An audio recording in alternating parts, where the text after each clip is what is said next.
দর্শক মণ্ডলী, যশোর বার্তার পক্ষ থেকে আসসালামু আলাইকুম।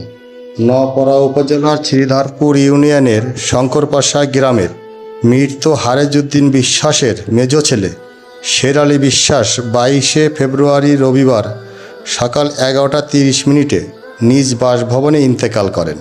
মৃত্যুকালে তার বয়স হয়েছিল 98 বছর। মৃত্যুকালে তিনি 9 সন্তান সহ অনেক আপনজন রেখে চলে যান।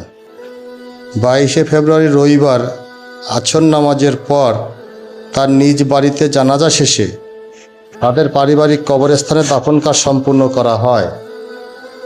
মৃত্যুর জানাজায় অভয়নগরের বিভিন্ন প্রান্ত থেকে বিশিষ্ট গণ্যমান্য ব্যক্তিবর্গ উপস্থিত ছিলেন অসংখ্য গ্রামবাসী। ধন্যবাদ সবাইকে।